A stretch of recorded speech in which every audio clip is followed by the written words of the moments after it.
that we can see so far. They've been able to, through drones and dogs, examine pretty much every car in there beyond maybe one, and have gotten confirmation that everybody so far looks to be okay. So looks optimistic at the moment. Obviously, we can't say 100% right now, but the parking garage, the third level of the parking garage, collapsed around 12:14 this afternoon.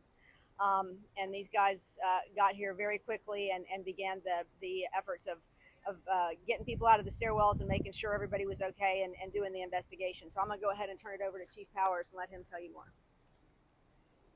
Thank you, Mayor. So like she said, at 12:14 today, we got a call for a building collapse. We put approximately 75 firefighters on scene. Part of our urban search and rescue team was here, along with our live find canines and our cadaver canines as well. Initially, they, like the mayor said, we had to get some people out of the stairwells, help them evacuate. They weren't trapped, but just help evacuate them out of the stairwells next to the parking garage. And then we began the search of the actual parking garage underneath the collapse.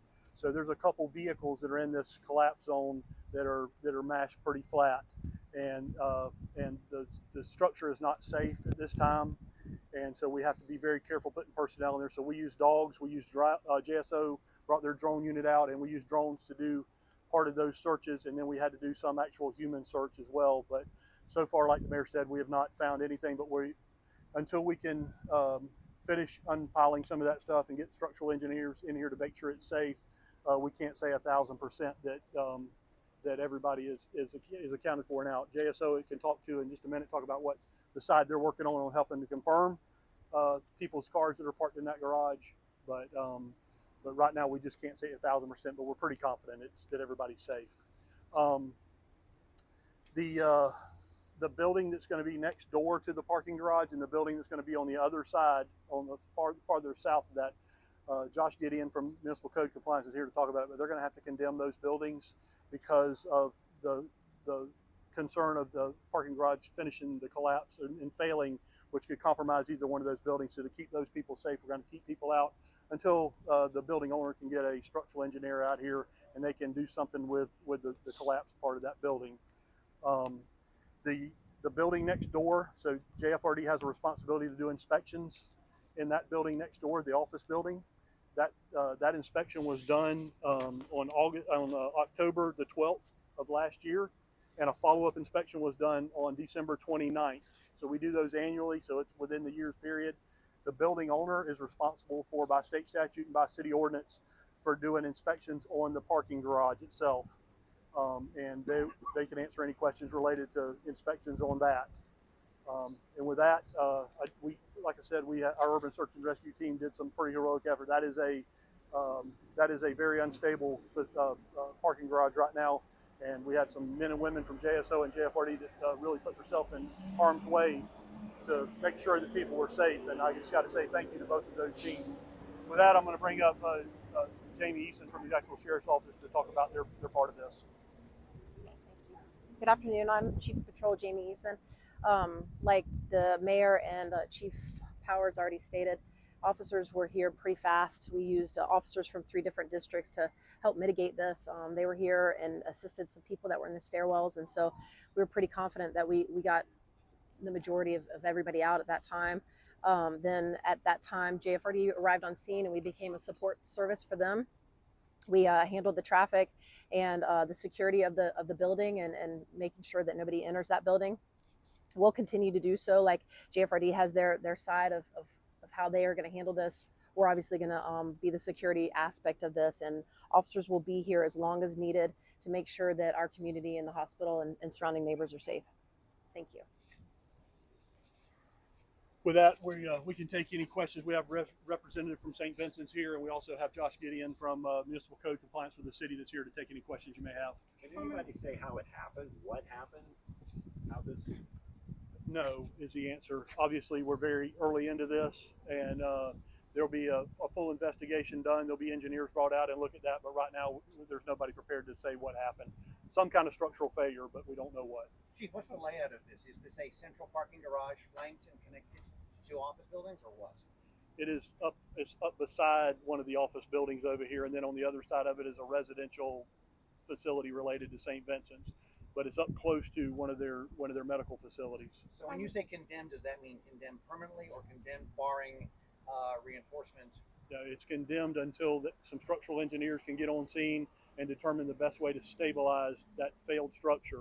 Once that's stabilized, that engineer will make a determination of when people can go back into their offices and go to work. But until that happens, for safety reasons, we have to keep people out of those buildings. When is the engineer expected to be here on the scene? That's up to the building owner, and they'll have to arrange that. How many people were evacuated from the stairwells? Do you have an approximate number? I do not have an approximate number. How many cars are left there, and when can people retrieve their vehicles? Yeah.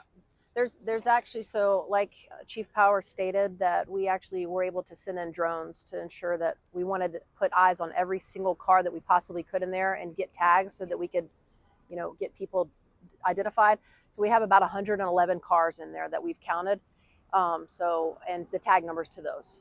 And when can people retrieve those cars? At this point, we don't have an answer to that. It's going to be up to the structural engineers that come up with that. For the building owner, the inspection on this, when was it done? We've heard people telling us there was scaffolding up there not long ago holding it up. Is that true?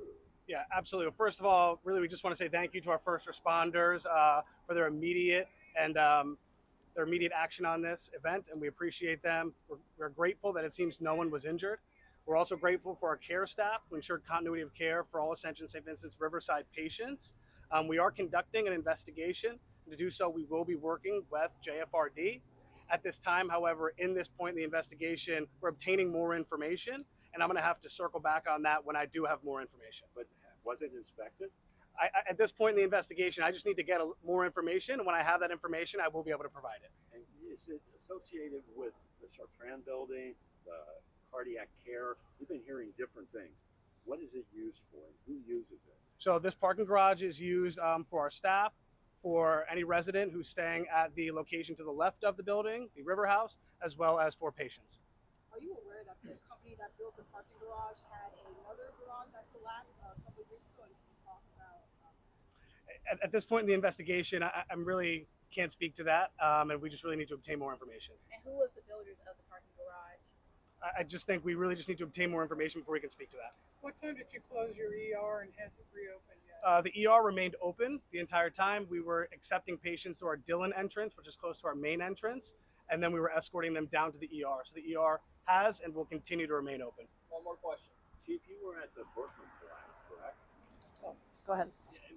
Late in the game, I wasn't on the initial assignment. But how would this compare to Berkman? Berkman was a much larger and more catastrophic collapse. Pretty much, as you can see from the footage, it really, there was a lot of damaged area. This is kind of isolated into a smaller area than what was at Berkman. And people coming through here, they're going to want to know when they can start driving. Any idea when you're going to be opening? Yeah, that's a roads? JSO question. That's a question we've been getting to. No, and that's a good question. Actually, as soon as this is over, the streets are going to be open. The only streets that's going to be closed is right there at the ER, the entrance to the ER hospital. That street right there, St. John's and King. That's going to be closed off to go down that way towards the parking garage. Other than that, St. John's, all of these streets will be open for access for the community.